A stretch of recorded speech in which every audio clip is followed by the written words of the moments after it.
আমরা বারে বারে দাঁড়ে দাঁড়ে ঘুরছি আমাদের সন্তানদের খুনের বিচারের জন্য। খুনের বিচার হচ্ছে না। আমরা দেখতে পাচ্ছি যে আমাদের বাংলাদেশে খুনি কারো আত্মীয় হতে পারে, কিন্তু আমাদের আত্মীয় না। খুনি তো খুনি। সেই খুনিকে তারা কত তালবাহানা করে ছাড়াই নিচ্ছে। খুনিকে তারা হচ্ছে জেলখানা থেকে এই সরকারের এমপি যারা হচ্ছেন তারা ফুলের মালা দিয়ে বরণ করছেন।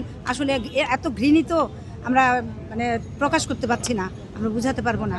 খুবই নিন্দনীয় আমাদের এই আচরণগুলোর জন্য আমরা তীব্র নিন্দা জানাই।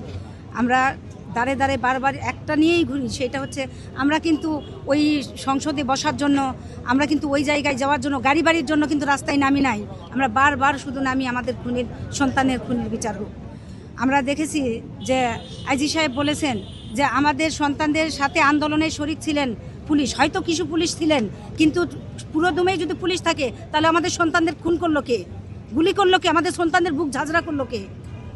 আমাদের ছোট্ট ছোট্ট সন্তান, তারা তাদের নিজের ন্যায্য দাবি নিয়ে নেমে আজকে শহীদ হয়ে পড়ে আছেন কবরে। আমরা মায়েরা বিচারের জন্য দাঁড়ে দাঁড়ে ঘুরে বেড়াচ্ছি। আমার সন্তান বের হওয়ার আগে আমাকে বলে এসেছিল যে আম্মু আমি যাচ্ছি, যদি আমি মারা যাই আমাকে রাজপথ থেকে তুলবে না, গণভবনে নিয়ে যাবে, সাথে তুমি আন্দোলনে থাকবে, তোমার দেখে আরও 10টা মা রাস্তায় নামবে। তাহলে সেই মা আমি, আমার সন্তান বলে গেছে আমাকে থাকতে হচ্ছে। তা আমার সন্তান এই রাষ্ট্রকে পরিবর্তন চেয়েছিল, সেই রাষ্ট্র কি আমরা পরিবর্তন পেয়েছি?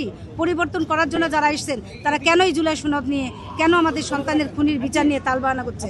আমরা কোনো তালবাহানা দেখতে চাই না, আমরা বিচার দেখতে চাই। যতদিন না পর্যন্ত এগুলো মানে আমাদের দাবি না মেনে নিবে, আমরা রাজপথে, আমাদের সন্তান জীবন গেছে, আমাদের গেলেও আমরা প্রস্তুত। আমরা হাজারো মা আমরা রাস্তায় নামার জন্য প্রস্তুত আছি, মা বাবা পরিবার সবাই। আমরা কখনো বন্দুকের গুলির ভয়ে ঘরে লুকানো মানুষ না, আমরা লুকায় থাকার মতো নয়।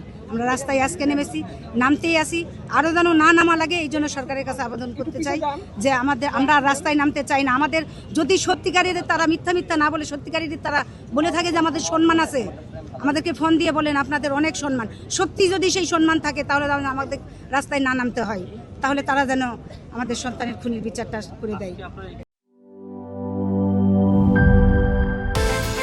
বিকাশ পেমেন্টে 10,000 টাকার বেশি অফার, শপিং চলছে তো।